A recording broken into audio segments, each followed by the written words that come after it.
ভারতবর্ষের ইতিহাসে একটি সময় ছিল যখন মুঘল সাম্রাজ্য আকাশ রাঙিয়ে দিয়েছিল তাদের অসাধারণ স্থাপত্য ও সমৃদ্ধ সাংস্কৃতিক ঐতিহ্যে।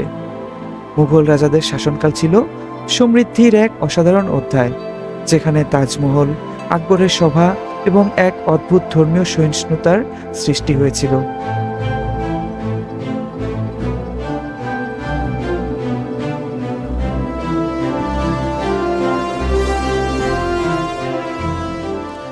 মুঘল সাম্রাজ্যের সূচনা ঘটে বাবরের শাসনকালে 1526 সালে।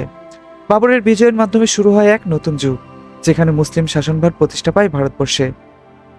এরপর আসে আকবর, যিনি 1556 থেকে 1605 সাল পর্যন্ত শাসন করেন। আকবরের শাসনকালকে মুঘল সাম্রাজ্যের সোনালী যুগ হিসেবে ধরা হয়।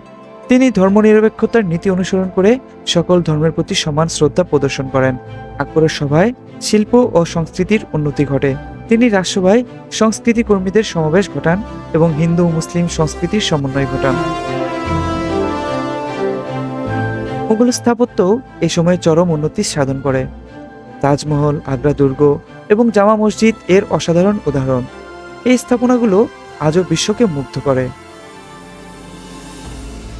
মুঘল সাম্রাজ্য শুধু স্থাপত্যেই নয়, বরং অর্থনীতিতেও গুরুত্বপূর্ণ ভূমিকা পালন করেছে। কৃষি ও বাণিজ্যের উন্নতির ফলে সাধারণ মানুষের জীবনযাত্রা উন্নত হয়েছে। কিন্তু এই সোনালী যুগের পতন ঘটে আওরঙ্গজেবের শাসনকালে। তার কঠোর শাসননীতি এবং ধর্মীয় বৈষম্যের ফলে সাম্রাজ্যের ভিত নড়বড়ে হয়ে পড়ে এবং ব্রিটিশ উপনিবেশের উত্থান মুঘল সাম্রাজ্যের পতনের একটি গুরুত্বপূর্ণ কারণ হয়ে দাঁড়ায়। মুঘল সাম্রাজ্যের ইতিহাস আজও আমাদের সংস্কৃতি ও ঐতিহ্যে গভীর প্রভাব ফেলে। এই ইতিহাস আমাদের জন্য শিক্ষণীয় এবং অনুপ্রেরণার উৎস। এই ভিডিওটি আপনার পছন্দ হলে লাইক, শেয়ার ও সাবস্ক্রাইব করতে ভুলবেন না। মন্তব্যে জানান আপনি মুঘল ইতিহাস সম্পর্কে আর কি জানতে চান।